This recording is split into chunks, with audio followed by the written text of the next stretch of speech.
And then I'm going to share my screen. All right.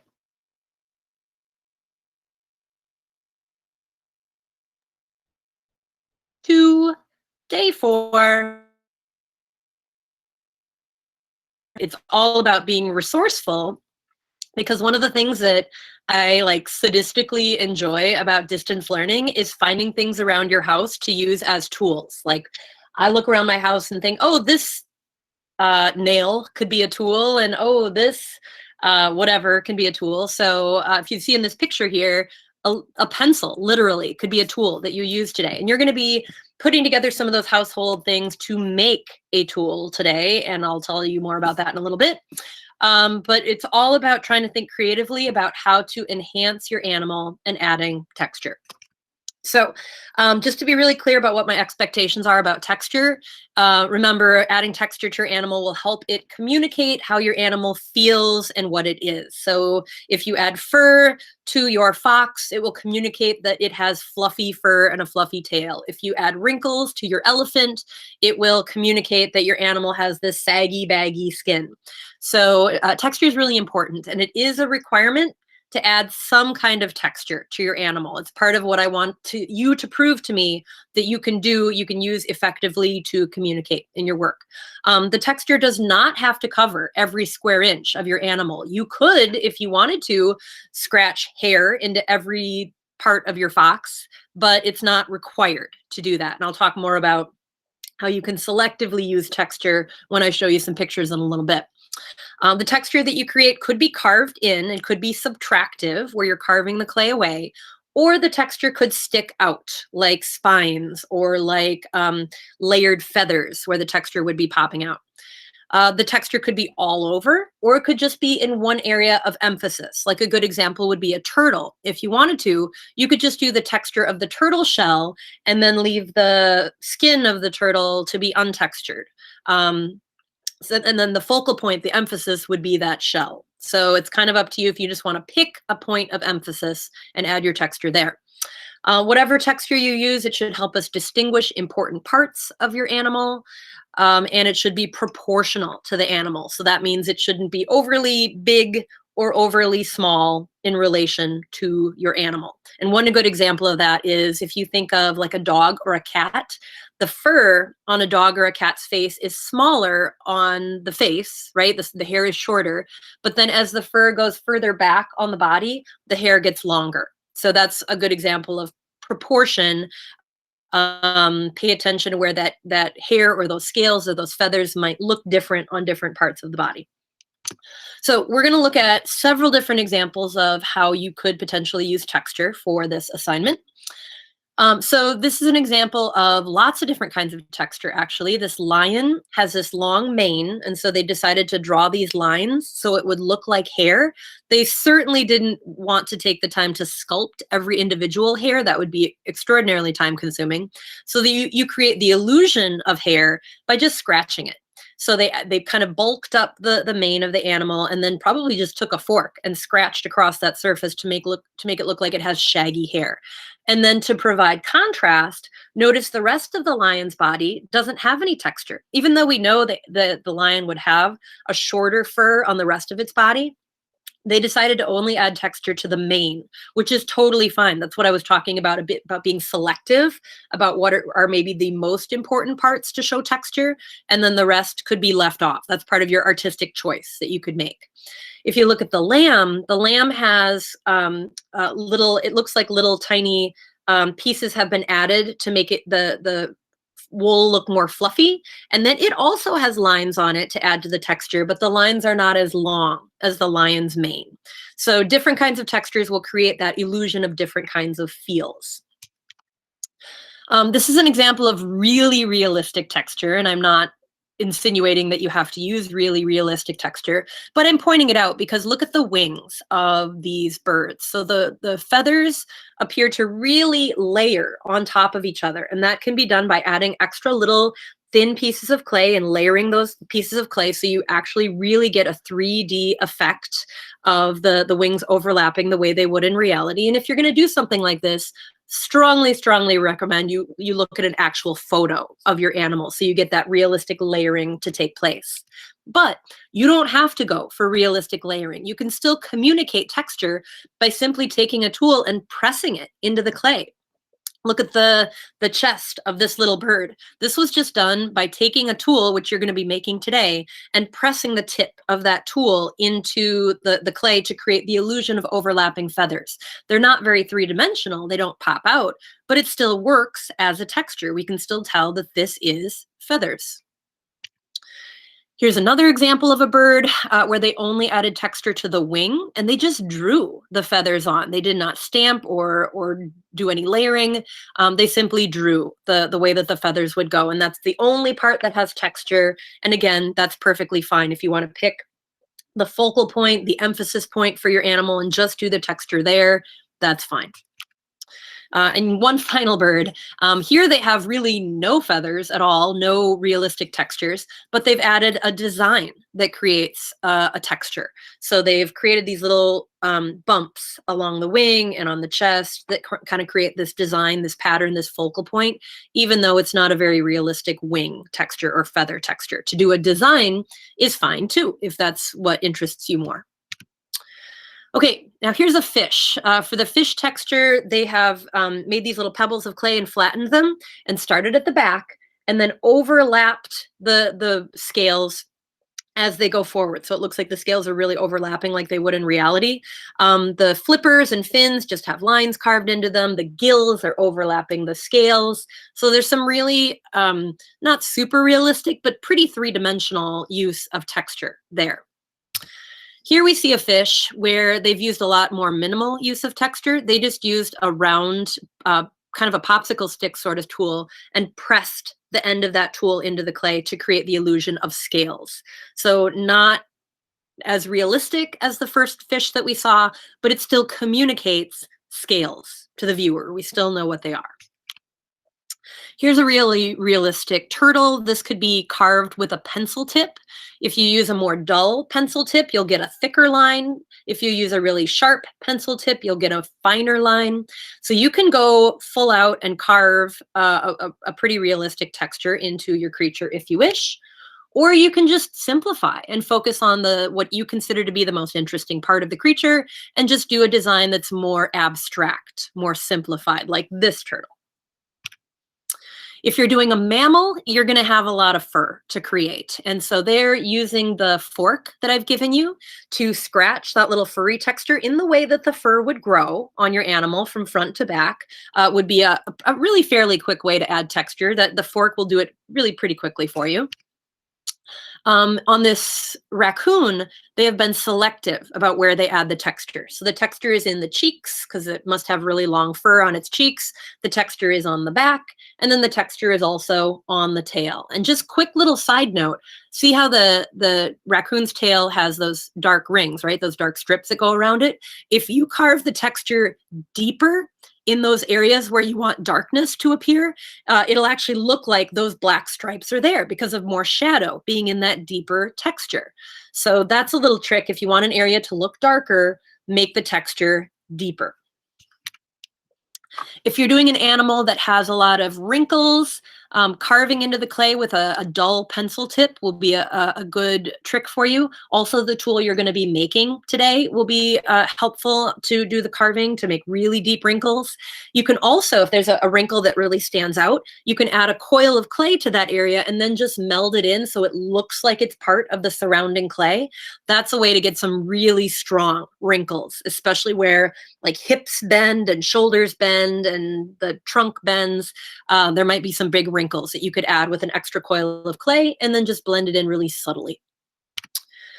So I'm doing a chameleon, and obviously this is not a real chameleon, but the texture I think is pretty true to life. It's got a lot of little bumps on it.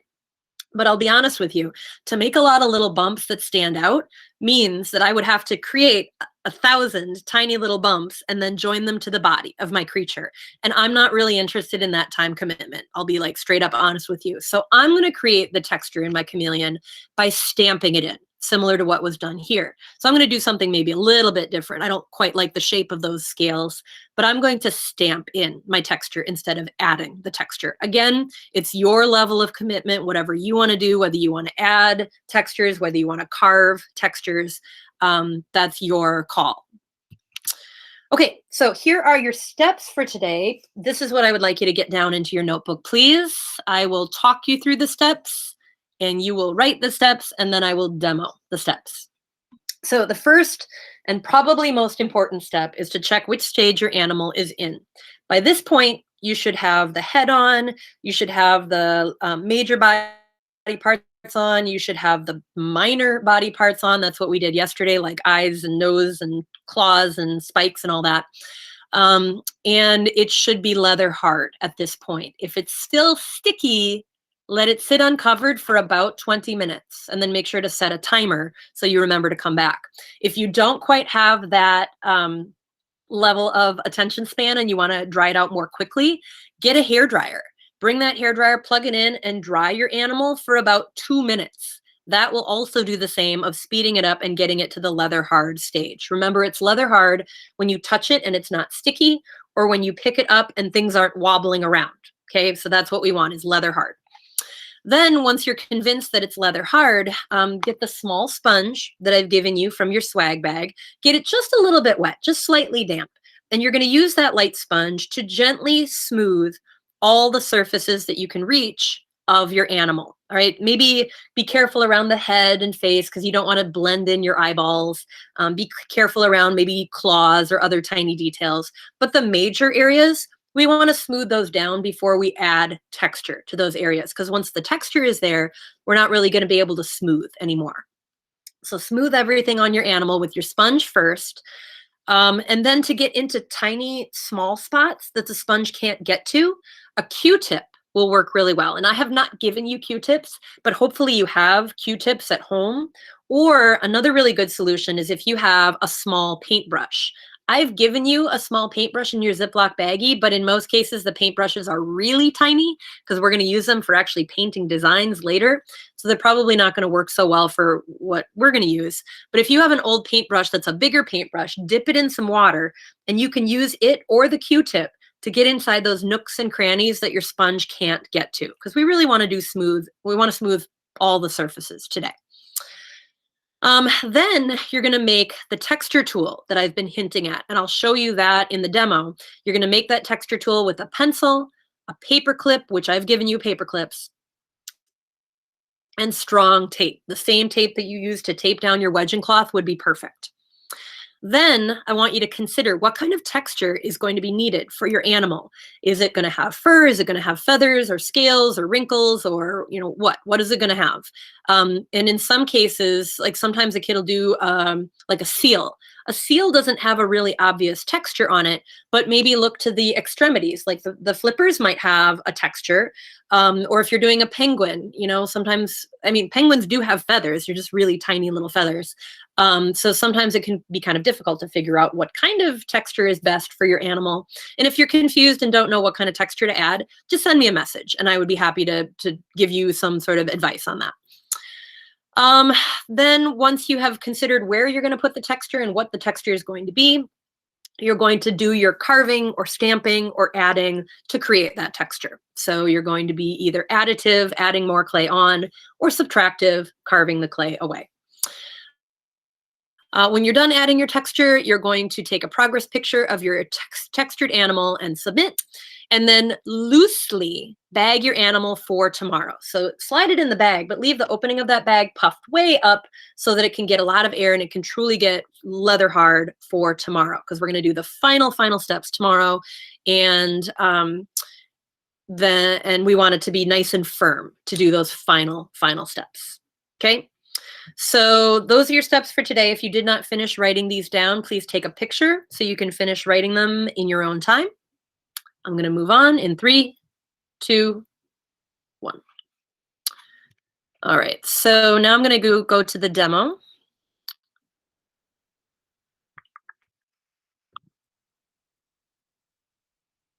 Okay, so here is my chameleon. that I worked on yesterday. I've added more to it since you saw it last. I added more spines that go down the back and onto the tail. And quite honestly, like that could count as my texture. A texture is something you do repetitively. So that would count as a texture because it would feel spiky, right? It counts as a texture. However, I'm also going to add scales to this because I want to have it be a little bit more lifelike. So I'm just kind of evaluating the stage. When I unwrapped it earlier today, it was a little bit more sticky, but I've had it uncovered now for about a half an hour, and it feels pretty firm. It feels like maybe the bottom might be kind of sticky, but everything else feels pretty strong. So that's a good sign that I can start doing my smoothing. So I'm going to take the lid off. Remember, I have that paper on there so that the lid didn't get stuck. So I'm going to set the lid aside for now so I don't accidentally pick up my animal and the lid goes tumbling off. So I just have my little sponge, and I'm just going to do a little polishing. I'm going to smooth the areas that the sponge can get to. I don't want to have too much water on my sponge because then I'm going to start rehydrating my clay, and it'll actually move back into the plastic stage if you add too much water. So I'm just going to smooth things as best I can, all the areas I can reach. But the real fun smoothing, I think, is with a paintbrush or with a Q-tip, because you get to get down into the nooks and crannies that that the sponge can't get to. So I'm just getting what I can here first, and I'm not going to forget the lid. I want to make sure I smooth the lid too. So this is a step that I would call refining. We're really smoothing things to make them look their best. So I'm going to avoid smoothing around my spines because I could end up blending them in. I'm also avoiding the face a little bit because I don't want to lose some of my features on the face. So I'm just trying to get the big spots. Okay, now I'm going to use a Q-tip, and I'm going to dip that in water, and I'm going to use that Q-tip down inside those nooks and crannies. Or again, if you have a paintbrush, get that paintbrush wet, and that'll do a good job of smoothing inside those places or up next to those textures that you were kind of nervous about. So a paintbrush is a more subtle way of doing your smoothing. By adding this water, though, I am rehydrating it, so I have to be cautious, okay? So if I try to pick this up, I could end up kind of smushing something. So I'm going to be maybe not picking it up for a little bit. Okay, so I have more smoothing that I'm going to need to do. I'm just going to, do that probably a little bit later because I think you guys kind of get the gist of what I'm doing. So big paintbrush is probably your best tool. Q-tip is probably your second best tool for those small areas that your sponge couldn't get. Okay, so my next step is to make a carving tool, and I'm going to show you that next. So I have an old pencil, one that doesn't even have an eraser anymore, so it doesn't matter the fact that I'm going to kind of wreck this side of the tool or of the pencil.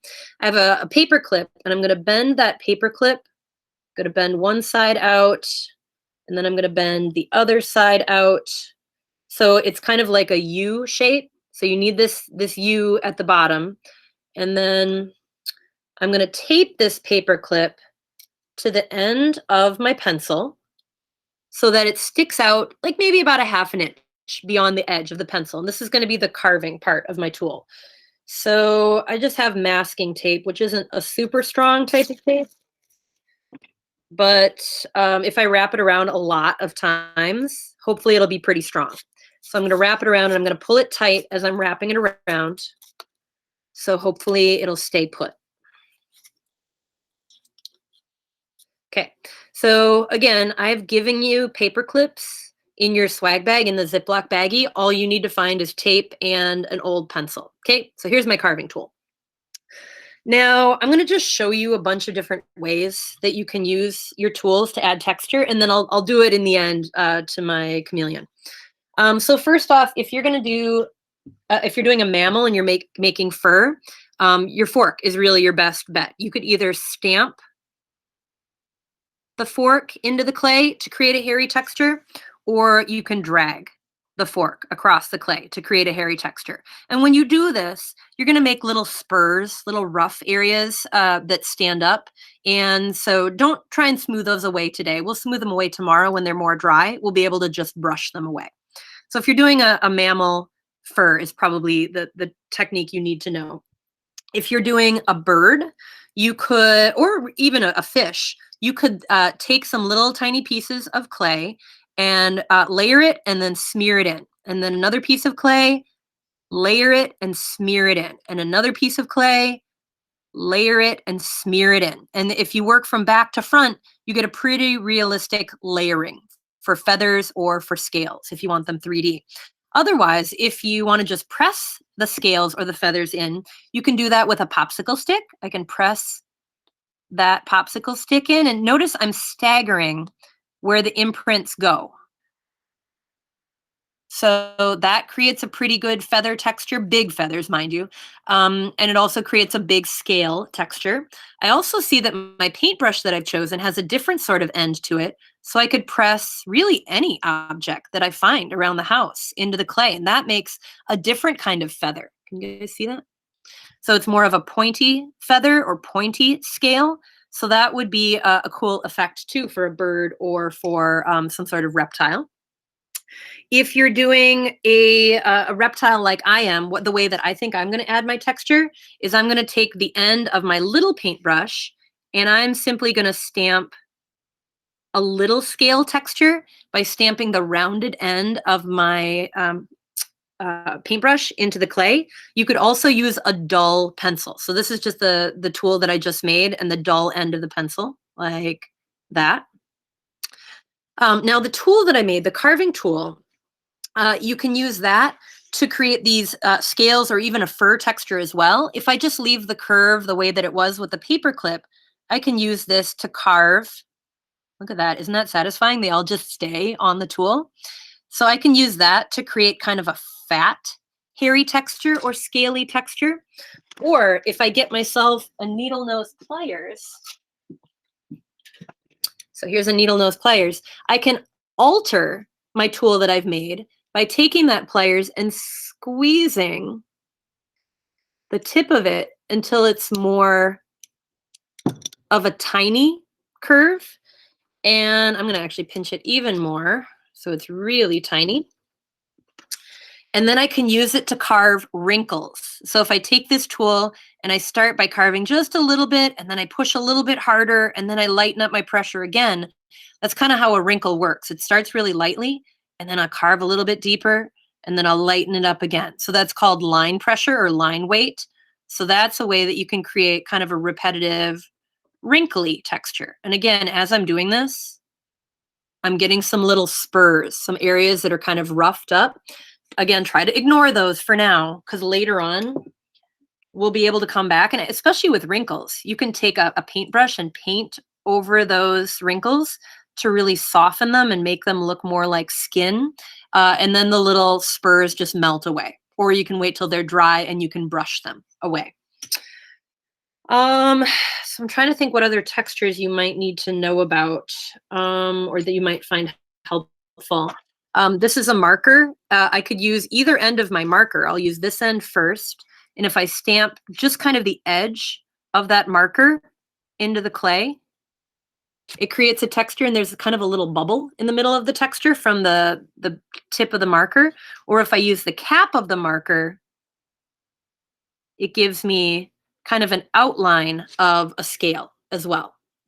Or if I use more of the edge of the marker, it gives me a different kind of mark.